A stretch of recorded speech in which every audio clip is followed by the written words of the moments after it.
Alright, today we're going to focus on finding the midpoint of a line segment and finding the distance. To start, we'll start with a couple definitions. A midpoint is simply a point that creates two congruent segments. Okay, so for an example, if I had A and B, and capital M is going to be our midpoint, okay, tick, tick, these two end up being congruent to each other. So it's right in the middle. It's our halfway point. We're going to use the idea of average later on.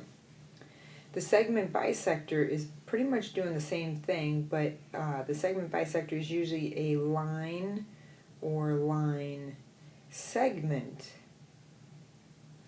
that creates two congruent segments. Okay, and where the intersection is ends up being the midpoint. So the picture like this is a B, and then a line intersects it or bisects it and creates two congruent segments. Alright, so as we go through our examples, keep that in mind, and then I'm going to try and associate it to what we did last week. So if point M is the midpoint of VW, I like to draw out the picture. I think it helps. Okay, so we got VW and M is the midpoint. I'm going to draw VM is a 5x minus 7, so 5x minus 7, and MW it says is 14 minus 2x. And since M is the midpoint, tick, tick, these are equal to each other. So when I go to create my equation to solve for x, I'm going to set them equal to each other. And that's how I'm going to solve, okay, by solving this equation. So if I add the 2x over, I get 7x. If I add the 7 over, I get 21. Divide by 7, I get x is equal to 3. Okay? Now don't forget to answer the question, which is, it says, what's the length of VM? Well, VM is now going to equal 5 times 3 minus 7, or it's going to equal 8. Okay, so don't forget to always plug your x value back in. Alright, example 2. Very similar. The only difference is this time it's drawn for us. So it says that M is the midpoint of RT, so tick, tick, these are equal to each other. So if they're equal to each other, I just put the equal sign in between, and now I have my equation. So I am going to subtract my 5x over and get 3x. I'm going to add my 36 over and get 45. I'm going to divide by 3 and get x is equal to 15. Okay? Now I do have to make sure that I answer my question, and it says what is the value of RM, MT, and RT? Well, RM is going to equal 5 times 15, which is 75, plus 9, which is 84. MT is going to equal 8 times 15, which is 120, minus 36 is also 84, and that is telling us that they're equal to each other, so that should have worked out. Okay, and then RT is 84 and 84 put together, or 168. So I answered the question. Alright, so that's the idea of midpoint. Last week the only difference was we would add these together and set them equal to a number that they would give us, but they didn't give us a value for the length of the whole segment, so that's why we didn't do that. Alright, midpoint formula.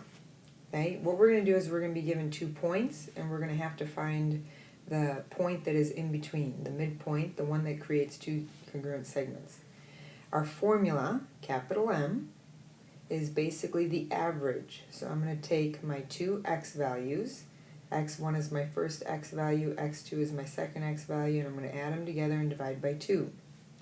I'm going to take my two y values, I'm going to add them together, and I'm going to divide by 2. Okay? So in the example that you see here, this is x1, y1, this is x2, y2.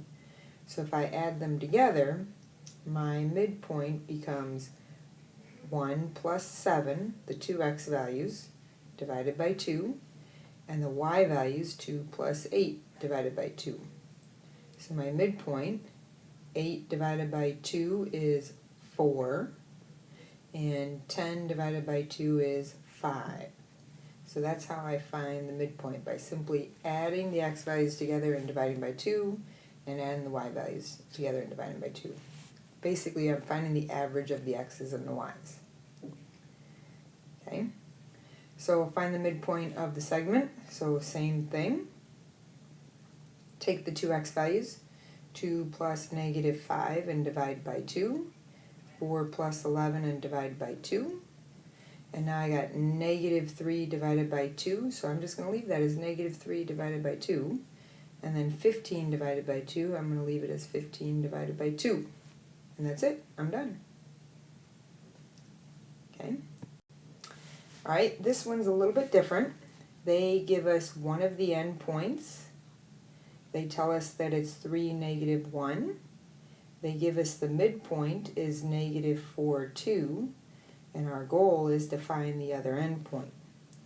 So since the distances between these numbers is the same, okay, then we're just going to play a little leapfrog here. How do we go from 3 to negative 4?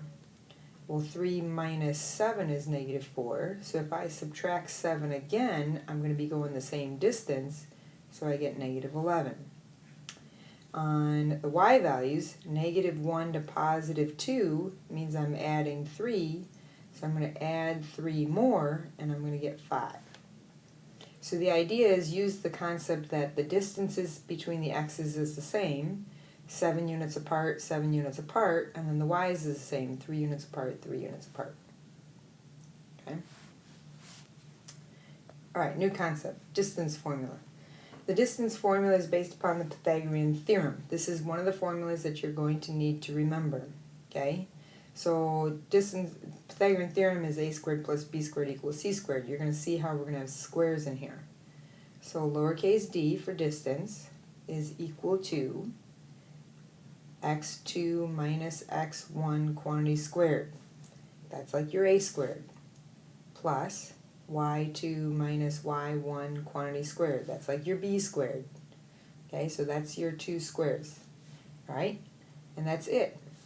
Big thing here is that we have to make sure that we follow the order of operations. Alright, so we're going to practice that with example number 6. So to find the distance for example number 6, what we're going to do is, if I use the idea of just labeling my points, x1, y1, x2, y2, I'm going to plug them into the formula. So d equals the square root of, I'm going to do negative 8 minus negative 4. That makes this into change, plus 4, quantity squared, plus 12 minus negative 4, quantity squared. Alright, we got to follow order of operations here in order to do this correctly. So now I've got the square root of, this first parentheses becomes negative 4, quantity squared. The second parentheses, change, becomes 16, quantity squared. I still have to square first and then add. So now I got the square root of 16 plus 256 after I square. And then these add together to be the square root of 272. Alright, expectations. Since in the last class we talked about simplifying radicals, the goal is to simplify this.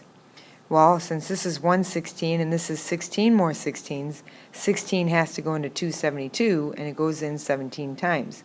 So this is the square root of 16 times square root of 17. Since the square root of 16 is 4, this now becomes 4, and so our answer becomes 4 root 17. That's our final answer.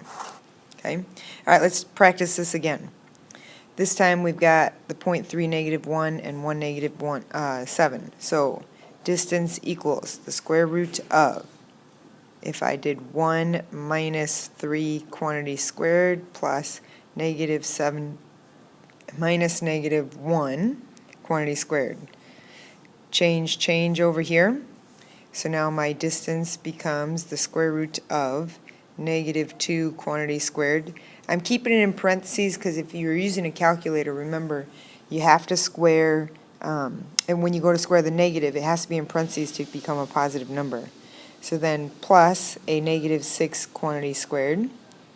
This simplifies down to be 4 plus 36, which is the square root of 40. And then the square root of 40 becomes the square root of 4 times the square root of 10, or 2 root 10. Okay, that's the distance formula.